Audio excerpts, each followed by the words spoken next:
Thank you. We're turning now to Brexit, where British negotiators have travelled to the EU headquarters today for the latest round of trade deal talks. Prime Minister Boris Johnson has previously said a deal would be needed this week in order to prevent a no-deal divorce. So let's cross back over to Brussels and our political editor, Darren McCaffrey, who's still there for us. Good to see you, Darren, with more on this. Is there optimism that with all of this going on, the tears, COVID, all this, that a deal can be reached this week on Brexit?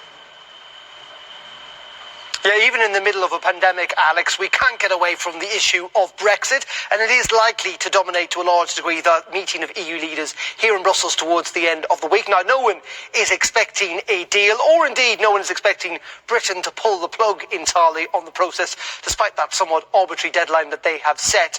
Negotiations could easily run into next month, but there is a sense that a deal can be done, not least of all because I think both sides actually would quite like to see a deal. Well, let's bring in the thoughts, though, of our guest, who knows more about this than I do. Pedro Silva Pereira is a S&D MEP and a Portuguese MEP and joins me inside the Parliament.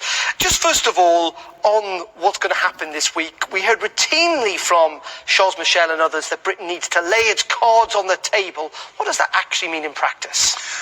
Well, it means that we have to see movement from the part of the UK government if they are serious about reaching a deal.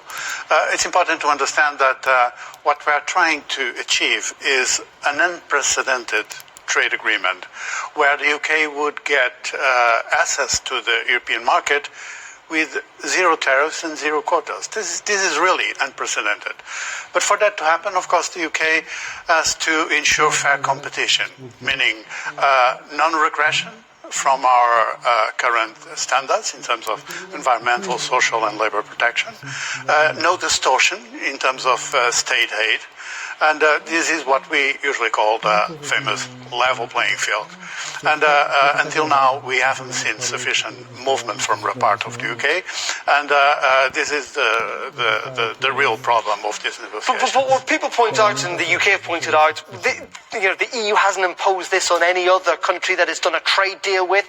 All the UK wants is a deal that Canada's got, for example. Why can't Britain get that? Why? It's not asking terribly much, is it? Well, simply because the UK doesn't want really an agreement as the one we have with Canada. Because with Canada, we don't have zero tariffs and zero quotas. So the UK wants much more than that, wants full access to the European market.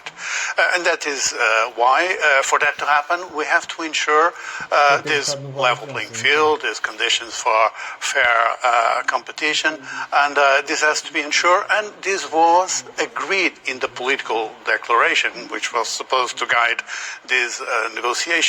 Now, one word you have not mentioned, I noticed, is fishing, which apparently is the most difficult of issues. Surely you're not going to allow some French fishermen to scupper this entire deal, are you?